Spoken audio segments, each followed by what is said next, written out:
finally happened, people. Episode 71. Maggie Brensinger. Listen, this podcast means a lot to me. Maggie deserves every ounce of recognition that she gets from the hard work that she has done. Maggie is, in some ways, sort of, and I've said this before on the podcast, but she was kind of like the guinea pig of, per se, of listening to the information that all of these people provide through the podcast, from John, Grayson, Dillinger, Rick Stonebreaker, across the board, taking bits and pieces from all these people and then taking that information and turning it into a message to share with shooters. Maggie's the recipient of a lot of that information. She has worked her tail off to be where she's at as a shooter, having the opportunity to go shoot in college, shoot barebow nonetheless. Mind blown. I just want to say, enjoy this episode. There's definitely a level of personalism to this episode that you probably will never see ever again. But I'm just incredibly proud of this kid, and I just want you guys to enjoy this episode. Maggie, once again, job well done. Enjoy. I think then anybody I can put a name to promote our sport. The archer who owns all the world records, John Demmer III. The more difficult a thing is, the more important the mental game becomes. I didn't eat any supper yet either. How about you guys? You guys eat yet? I didn't eat yet. I got some crunch berries. Grayson Parlow. It's like me taking 3 or 4 years off your eyes just because I weakened that prescription in the shooting eye.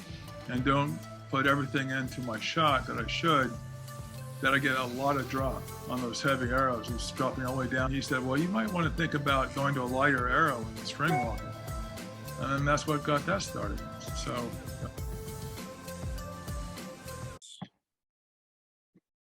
Live. Let me go to the other screen. Hold on 1 second. Boom. There. So I'm actually going to be live on the Facebook page, and then I'm just going to share it to the group. So we'll wait for this live stream to kick off like we always do. Boy, has that weather changed now. I know, I love it. I love fall. I do too. I admittedly that I do love. Hold on a second. I gotta move some windows around here. Yeah, I do too. I kind of like shooting outside right now because it's like not terribly cold at all, but it's still, it's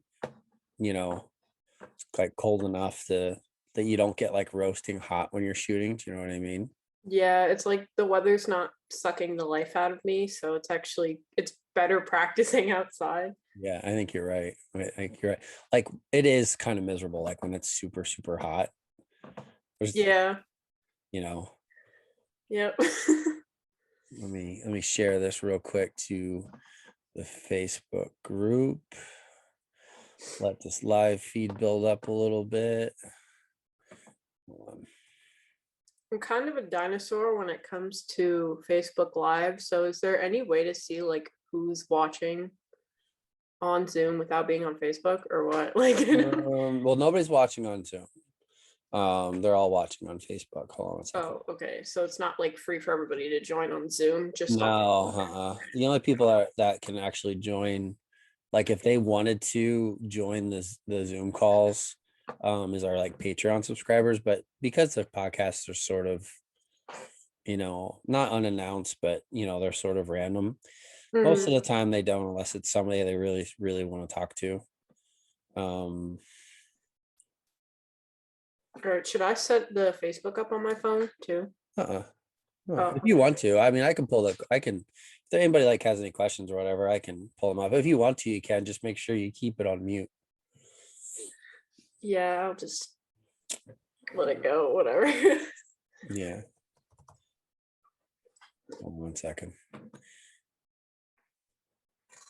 Just wanted to share it to the group quick.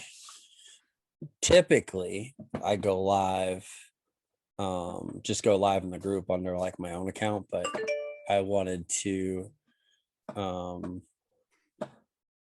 your mom, she's a knucklehead. You should leave that in there so she sees it. Well, it's live, so everybody gets to see it. Yes, of course. Go to the Facebook group. You should just tell her we canceled it. I know. You said that. I didn't say that. I love you, Mom. Yeah.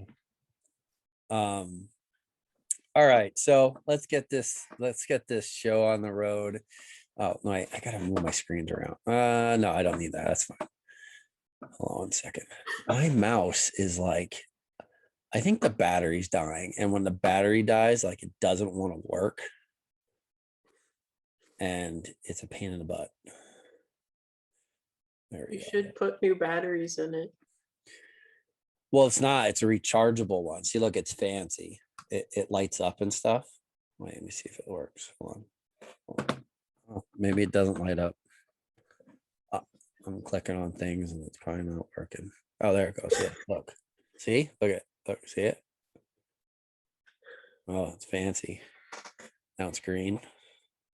I don't know. Maybe the batteries are dying. That's probably what it is. It's rechargeable. So anyway, all right, we're gonna get started anyways. Hello everyone. Got a couple viewers online already.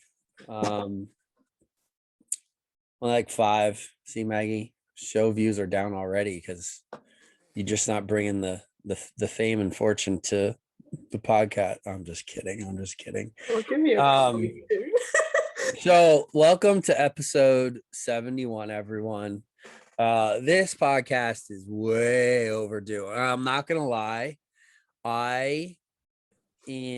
For the last few years, avoided the conversation of doing a podcast with this child, and it wasn't because you weren't worthy.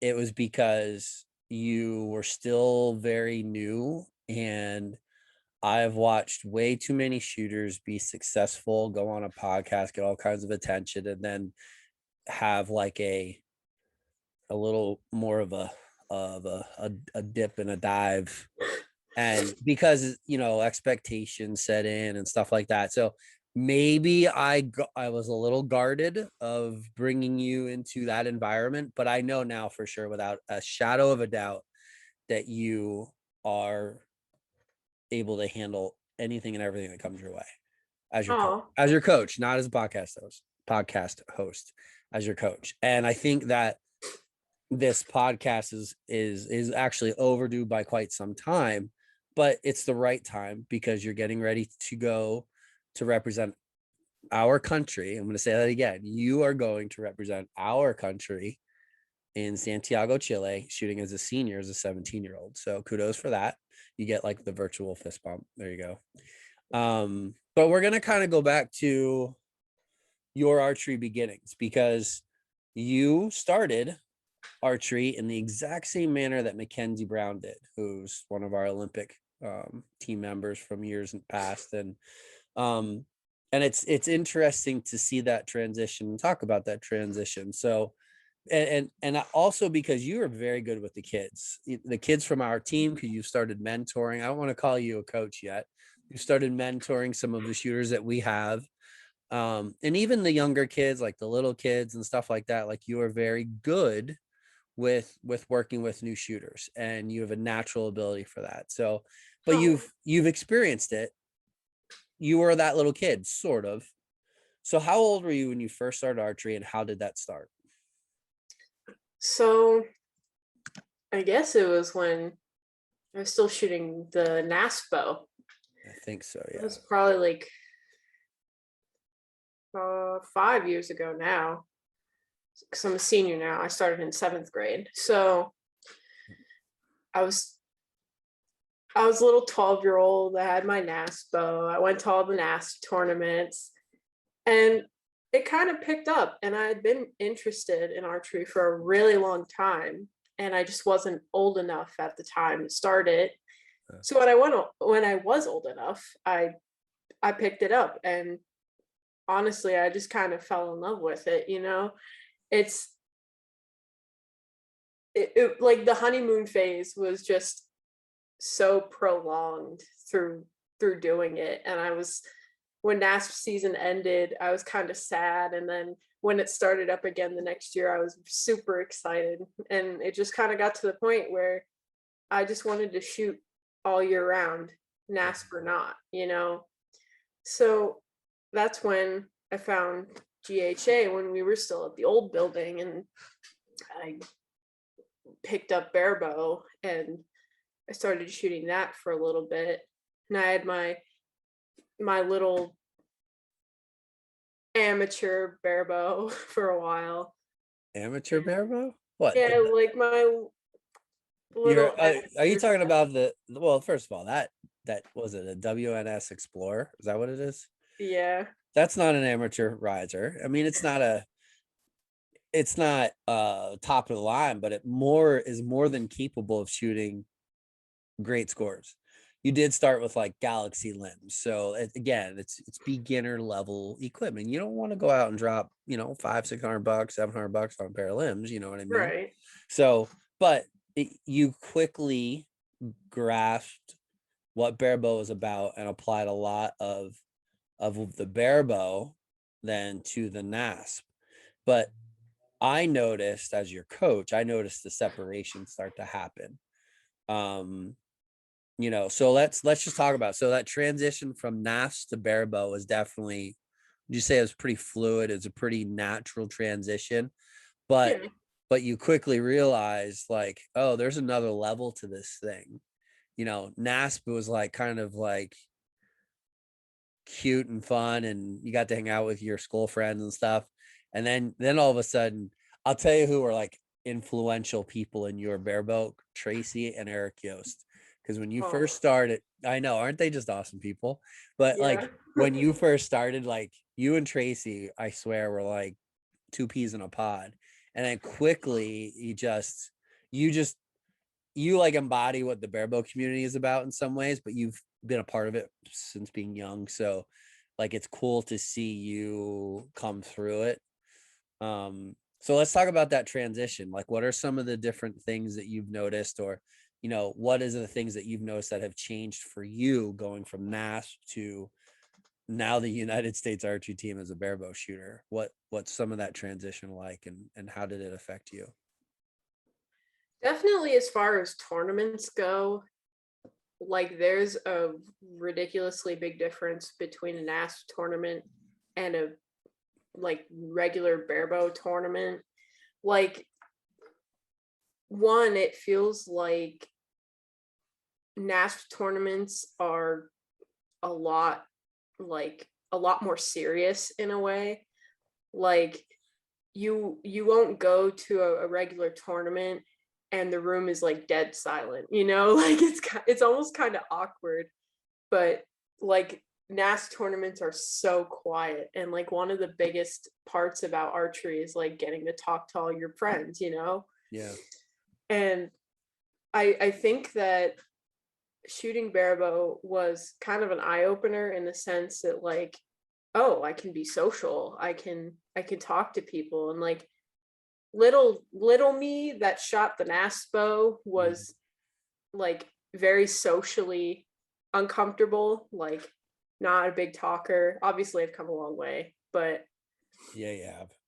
It's be quiet, okay? But it's definitely a lot more lax when you shoot a regular tournament. You have a lot more fun because there's a lot more people, and the vibe is just more lax. It's not as serious. Yeah, I think you're right. I mean, I think there's certain levels it gets pretty serious, but even on the serious levels, I say to this day, I think one of the things that we in Barebow, one of the reasons we can be so sort of chill and because we all respect the level of difficulty. Like it's hard. Barebow is hard for all of us. It doesn't matter how good you shoot, and I think we all appreciate that. And I think that's where that might be part of why the community is the way it is, because we all get it. Like we all get the struggle. We all deal with the struggle. It's not like Olympic recurve. It's not like compound. Like it's definitely a different atmosphere for sure. And yeah, that's cool. So it's cool to hear a high school kid say that, seventh grade me was super socially awkward, but then I got to high school, and because of the Barebow community, in some ways, it sort of brought you out of your shell a little bit, and maybe adds a level of confidence. Like I am who I am, and this is what happens, and it is what it is. That's good. That's real good. So transition through awkward teenage years, Maggie, to you're still awkward every once in a while, but that's between me and your mom and your dad. We all agree. No, I'm just playing. Let's talk about, now you're working. You're going, you did a school change. We'll talk about that. That's something that coach and shooter Maggie talked about, and it took some time, but we finally figured out, wow, this really does make sense. And then training life, like where are you at now in life? You don't have to tell people where you work, but you're working on your driver's license right now. You're training to go to Santiago. You're itching to shoot indoor. You got school. So what does that look like for Maggie Brensinger right now? Chaos. But really, you just have to take it one thing at a time, like one part of your day at a time. I wake up at 7 pretty much every day. Sometimes I sleep in a little bit, but I wake up, I do school. I'm done school by like 11 or 12 at the latest, but I do homeschool, so like I'm online. Yeah. Well, you transitioned from a local public school to an online school because it's a little bit more flexible on the schedule. Oh yeah, definitely. And after school,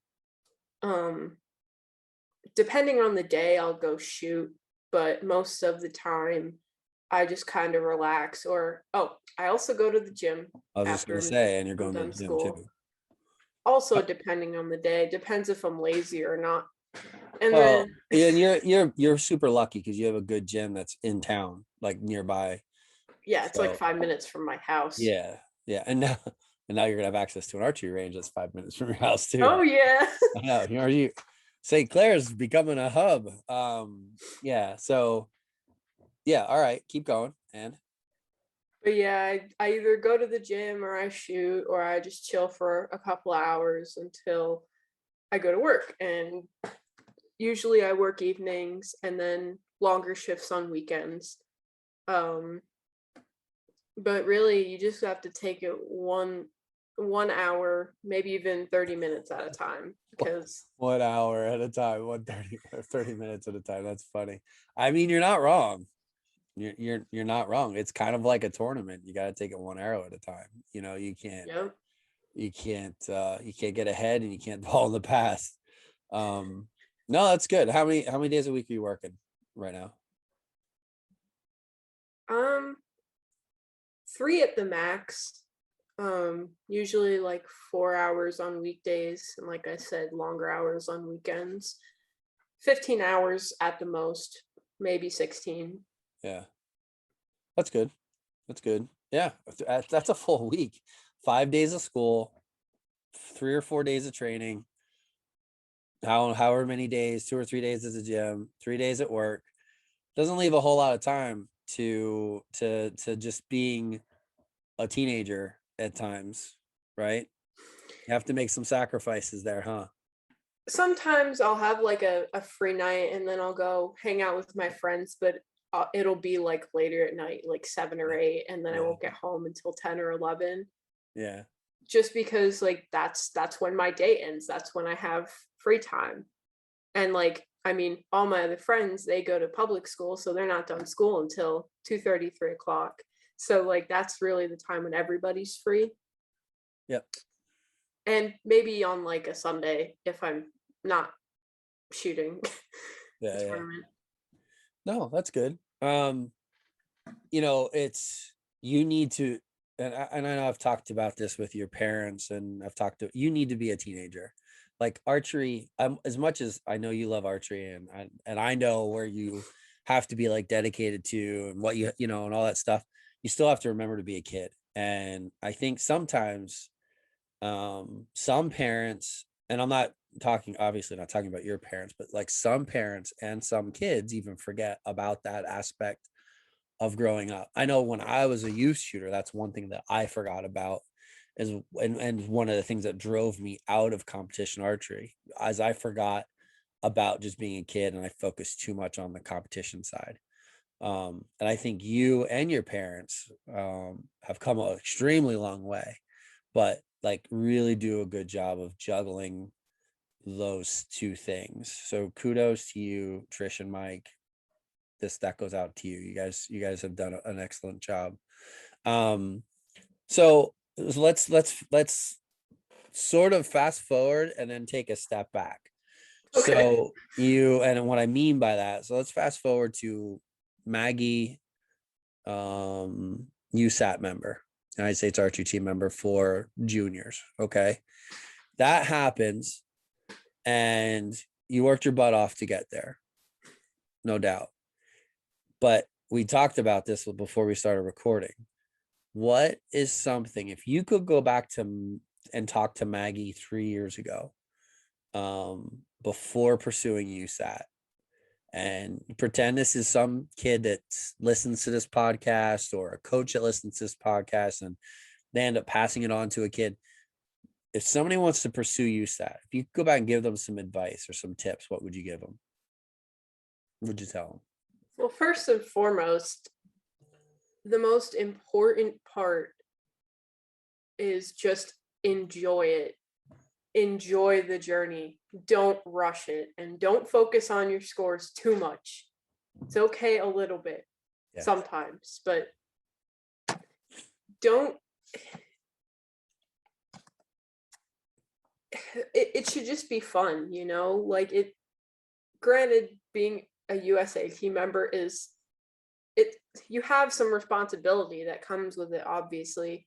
Sure. But just enjoy it. Enjoy the journey. Enjoy the journey. It's a great statement. Enjoy the journey. Don't get caught up in it. Enjoy it. I think that's crucial for young competitors that enjoy the competition side, because there's a very fine line between being competitive and enjoying the competition and worrying too much about scores. There's a very fine line there. Like you said, like, you know, don't focus on them too much. You still have to be aware of where you're at and what you need to do. But the hard part is pulling yourself back from that after you know what it is and say, okay, I got to concentrate on this. I just got to do this. I just follow my process, put that bad boy in the middle, keep holding, finish a shot, whatever it is, you know, goes on up here. And it's good. I'm glad you said that, because this year when we get to the Classic, I'm going to be whispering that in your ear. And enjoy it. Yeah. Listen, did you watch the or listen to the podcast from the push when you were shooting in the eliminations? I was sitting next to Zernzak and like I couldn't even talk because I was watching you and I'm like, let's go. Like, you know, my heart was probably going more than yours was. And Matt's like, you know, he's watching and he's like, Frank's, you know, like, Frank, what's going on here? What's going on in her head? And I was like, you don't even want to know. But No, I didn't say that. He probably didn't. Yeah, right. But it's pretty good. But you get to see, I kind of liked that happened the way it did, is because it shows the other side of it, what the coaches go through, and, watching, because you're more like a niece to me than you are a shooter. And thanks to your parents, because we're very close, but we also like butt heads, like the uncle and the niece too, every once in a while. And that's okay. It is what it is. But it's fun to reflect and look back on how far you've come, and all that you have accomplished. And, and I'm not pumping you full sunshine here. You've earned every ounce of it. It had nothing to do with me. It has everything to do with you. So, like, wear that as a badge of honor, but realize always, when I always say it to you, there's a crap ton of work to be done. It never ends. Never, ever, ever ends. Especially if you want to continue to get better. We always talked about it. It's easy to get to the top. It's a hell of a lot harder to stay there. Oh, yeah. Yeah. Yep. That's good. No, that's good stuff. And so you're going to Pan Ams. So you went from USAT for juniors to now USAT for seniors, representing our country technically, because you're representing as a senior, shooting the Pan American Games in Santiago, Chile. So this is your second time out of the country. Canada, our northern friends. We won't talk about them. Yeah, we're not talking about the Canadians. You know who I'm talking about. All of them. All of them. But no, so this is your second time, but you're going to Santiago, Chile. Are you excited about that? You've got to be. Yes, one of my dreams is to travel all over the place, and South America, I know for a fact, is beautiful. So it's a once in a lifetime opportunity to go. So I think you'd be insane not to be excited to go to a place absolutely so beautiful, So you're still shooting. It's funny, everyone. We're sitting there practicing tonight. And a bunch of us were standing over shooting 18 meters. And this kid goes, "Gosh, I'm so jealous you guys are shooting 18 meters." I said, "You're jealous." And Mike Nyer was standing behind me, and he was like, "You're jealous because you're the one that's going to Chile. We're the ones that want to be in your shoes." I think I said that, actually. It's like, I 100%. Who doesn't want to go to South America? But you're standing there practicing in it's probably 60 something tonight. I don't even know. 60-degree weather, and you're going to be going there and probably be shooting 80 or 90. I don't even know what the weather's like there. It's probably going to be a lot warmer than what it is here by the time you're down there. That's for sure. Oh, yeah. That's for sure. So you're still shooting 50 meters, practicing 3-4 days a week, doing work at home when you can't get to the range, practicing in the cold. We don't have that Texas weather down there. That all those people in Texas get to practice outside all year long. Lucky. Yeah, right. I would love it. I don't know. I think I like 50 meters more than I like 18 meters. What about you? What do you like? Which one do you like better?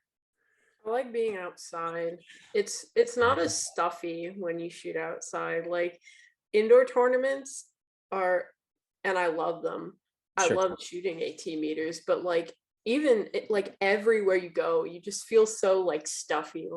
Everyone's shoulder to shoulder with you. Lancaster Archery Academy, indoor FIDAs. Oh my goodness. It's it's just you're shoulder to shoulder with people. And it's 3 arrows is really fast compared to 6, but those tournaments feel like they take forever because it's 2 lines and people are tripping over each other, and that's every indoor tournament. It doesn't really change anymore, no matter where you go. It definitely seems like it's picked up some for sure. Yeah. No, that's I do. I'm excited for indoor season. I know you want to shoot more indoor, but you got to get through Santiago first. And and shoot your heart out over there representing the USAT team and the country.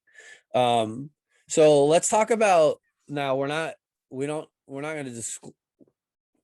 Maggie's going to shoot archery in college at some point in time somewhere, correct? Correct.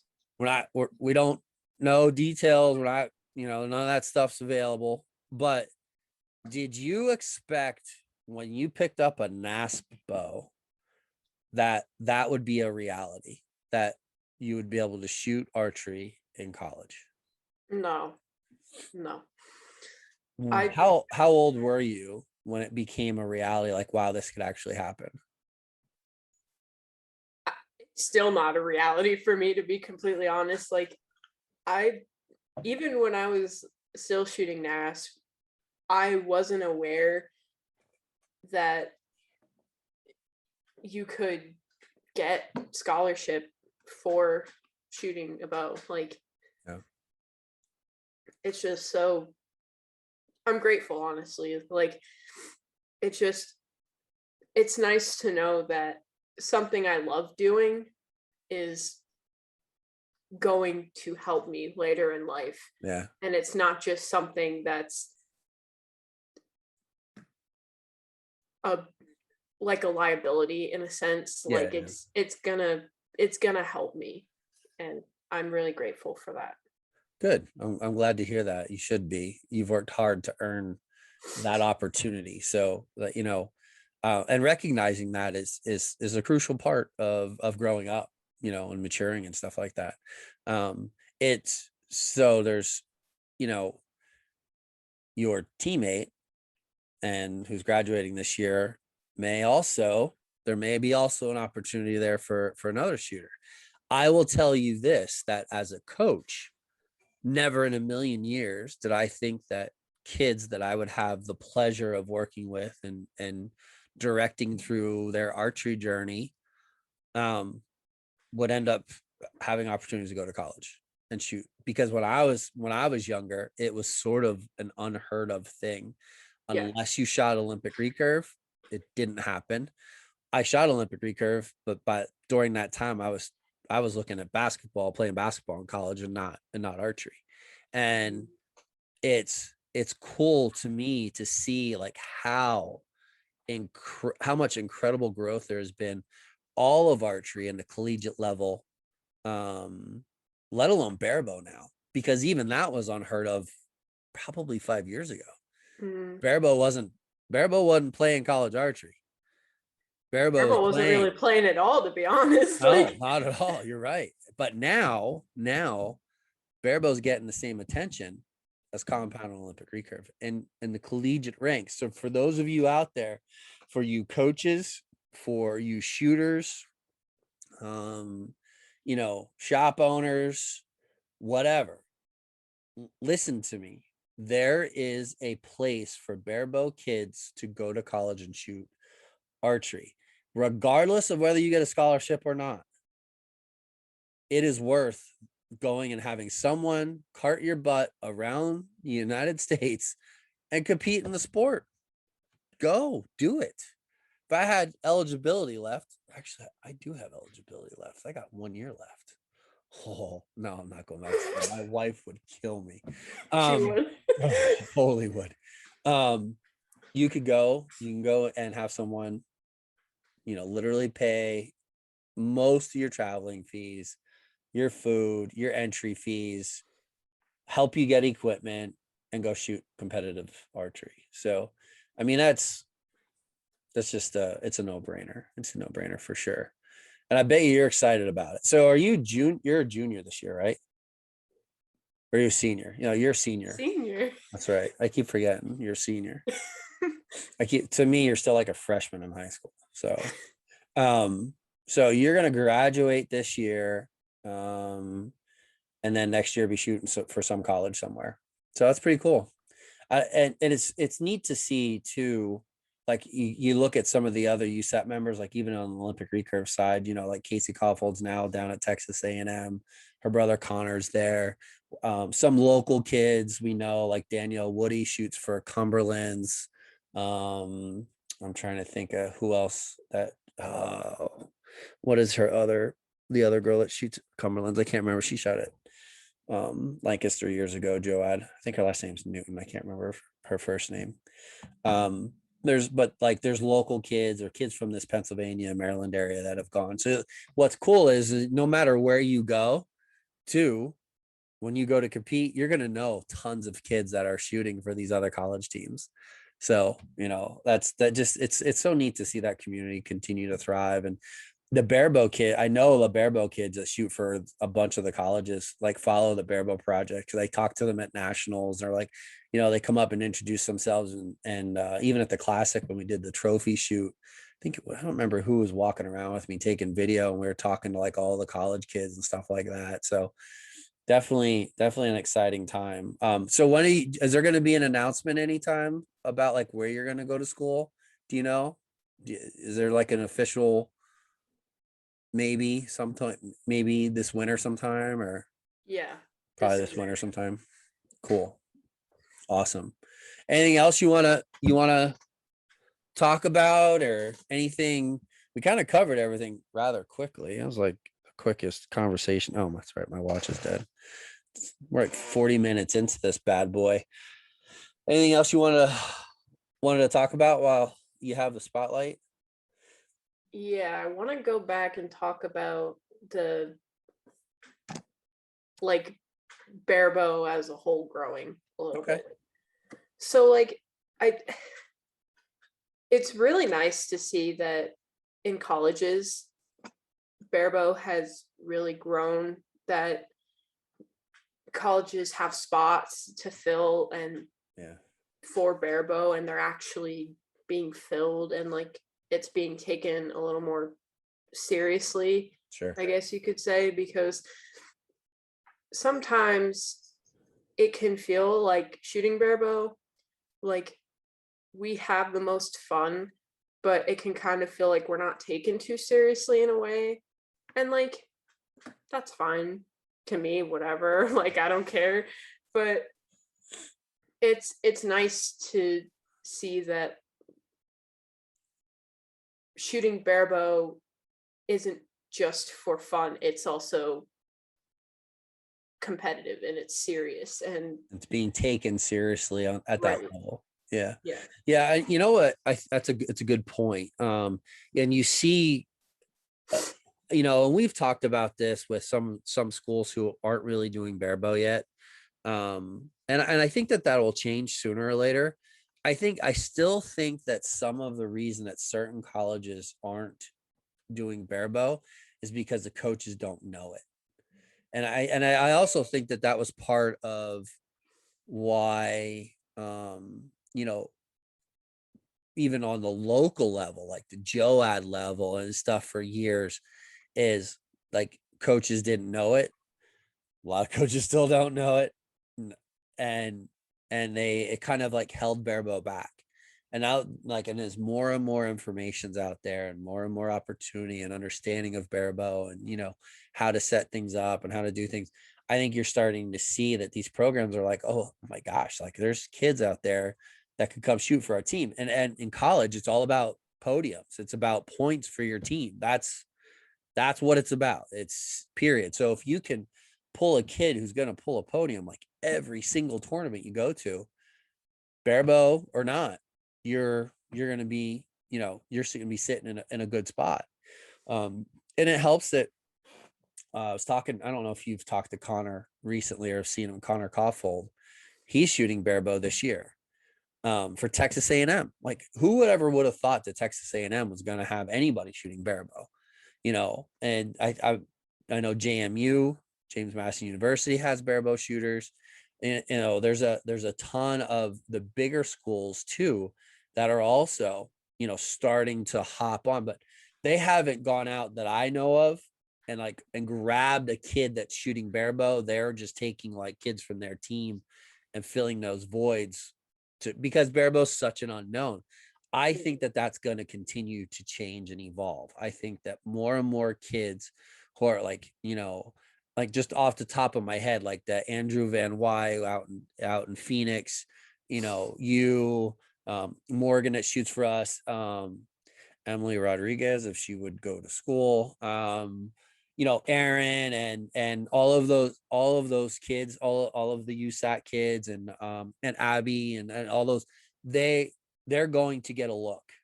And I want you kids and all of you kids that listen to this podcast, I want you to take it seriously, especially your junior and senior year. Take it seriously, but don't just take the shooting seriously. Take how you act on the line, off the line, online. How you act is important. Oh, Don't even get me started. Hey, listen, we're all about being real here. We're not shooting from the hip. We're being upfront. I was gonna be like, no, I shouldn't talk about like staying humble. I shouldn't talk about that, but since you started it, I'm gonna talk about it because no, it's fine. It's fine. It's how you present yourself all the time matters, and especially if you have aspirations of taking it to a higher level. Who knows what doors are going to open? Who knows what doors are going to open for you? You're going to go to school for 4 years. You may end up working in the archery industry. I'm not saying that you want to do that. I'm just saying, like, they could be like, hey, we need somebody to represent, this part of our brand, and you have a name for yourself, blah, blah, blah. You never know what's going to happen. Anything can happen. But like, I find that kids, and you're definitely an exception to the rule most of the time, they don't necessarily forecast into the future. They don't think about like, what am I going to do? What am I doing now that may have an effect on me in 5 years, 10 years? If you're a sophomore, 2-3 years down the road, and that's, if I could encourage coaches and parents and youth shooters, think about those things, how you act on the line, how you act off the line, and everything. And coaches just the same. Like, if you're, and I'm going to be up front, like, if you're a coach and you act like a fool when you're behind the shooting line, there's kids on the shooting line, you're not doing them any good. And especially from a college recruitment standpoint, don't act like a fool, period. But anyway, that's our little, all right. We went off on a little bit of a rant there. We're not gonna dive any more into that topic.